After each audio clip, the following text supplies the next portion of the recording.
YS కుటుంబం రాజకీయ యుద్ధానికి తెరలేపింది. ఇన్నాళ్లు తనపై విమర్శలు చేస్తున్న సైలెంట్గా ఉన్న సీఎం జగన్ పులివెందుల గడ్డపై నుంచే చెల్లెళ్ళు షర్మిల, సునీతపై తీవ్ర విమర్శలు చేశారు. దీంతో పొలిటికల్ వార్ అఫీషియల్గా మొదలైంది. ఇరు వర్గాలు రోజు రోజుకు డోస్ పెంచుతూ ఇప్పుడు కడప గడ్డతో పాటు ఏపీ మొత్తం పొలిటికల్ హిట్ను అంతకంతకు పెంచుతున్నారు. మాజీ మంత్రి వివేకానందరెడ్డి భార్య సౌభాగ్యమ్మ నిన్న డైరెక్ట్ సీఎం జగన్ టార్గెట్ చేస్తూ లెటర్ రాశారు. వివేక హత్యకు కారకులైన వారికి ఎంపీగా ఇవ్వడం సమంజసమేనా? చెల్లెళ్లను హేళన చేస్తూ ఉంటే మౌనంగా ఉంటావంటూ పలు ప్రశ్నలు సంధించారు. కానీ దీనికి కౌంటర్గా అవినాష్ రెడ్డి తల్లి వైఎస్ లక్ష్మి కౌంటర్ లెటర్ను విడుదల చేశారు. ఇందులో కొన్ని కీ పాయింట్స్ను ఆమె లేవనెత్తారు. జగన్ను వివేకానందరెడ్డి సీఎంగా చూడాలనుకోవడం వాస్తవం.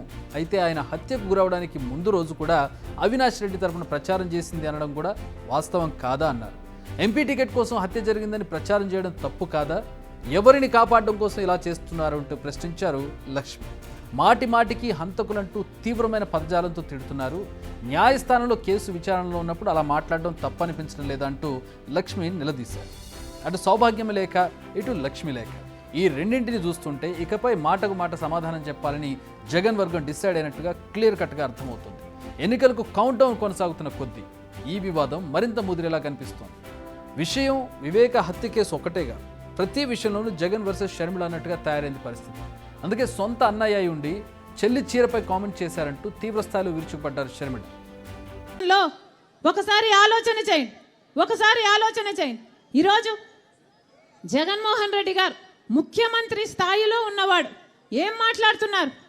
ఇలా బహిరంగ సభ పెట్టి వేల కొద్ది మగవాళ్ళు ఉన్నారు ఆ సభలో మాట్లాడుతున్నది సొంత చెల్లెలు గురించి అని కూడా ఇంగితం లేకుండా నేను వేసుకున్న నా ఒంటి మీద ఉన్న బట్టల గురించి జగన్మోహన్ రెడ్డి గారు ప్రస్తావించారు అంటే ఎంత దిగజారుడు రాజకీయాలు చేస్తున్నారు వీళ్ళు. ఏం అవసరం ఉంది? నేను పచ్చ చీర కట్టుకున్నానట, దానికి జగన్మోహన్ రెడ్డి గారు చెప్తున్న మాట నేను మోకరిల్లానట చంద్రబాబుకు మోకరిల్లి ఆయన ఇచ్చిన స్క్రిప్టు మక్కీ బట్టి నేను మాట్లాడుతున్నానట. ఏం మాట్లాడుతున్నారు? పచ్చ చీర కట్టుకుంటే తప్పేముంది అని అడుగుతున్నాం. పచ్చ కలర్ ఏమైనా చంద్రబాబు గారు కొనుక్కున్నారా? ఎంత కొనుక్కున్నారన్నా? విన్నర్గా అటు జగన్ అయినా ఇటు షర్మిల అయినా ఎవ్వరూ తగ్గడం లేదు. పోటాపోటీ వ్యాఖ్యలు చేసుకుంటున్నారు. సో ప్రస్తుతం కోర్టు ఆదేశాల కారణంగా వైఎస్ వివేక హత్యపై గట్టిగా మాట్లాడలేదు. కానీ పంచల వర్షం కురిపించేందుకు మాత్రం కొత్త సరుకు దొరికినట్టే కనిపిస్తోంది. తనని ఇలా అవమానించారని షర్మిల, అంతకుముందు తమను ఎలా ట్రీట్ చేశారో మరిచారా అని జగన్ వర్గం కత్తులు దూసుకునే అవకాశం ఉంది. సో పరస్పర విమర్శలతో రోజు రోజుకు కొంచెం పెట్రోల్ యాడ్ చేస్తూ ఈ వివాదాన్ని ఎన్నికల వరకు కొనసాగించే అవకాశాలు మాత్రం పుష్కలంగా కనిపిస్తున్నాయి. అంతేకాదు ఈరోజు అవినాష్ రెడ్డి తల్లి లక్ష్మి రాసిన లెటర్లో కొన్ని ఇంట్రెస్టింగ్ పాయింట్స్ కూడా ఉన్నాయి. 2010లో కాంగ్రెస్ ప్రభుత్వం జగన్ను చిన్నచూపు చూసినప్పుడు జగన్కు అండగా నిలిచారా?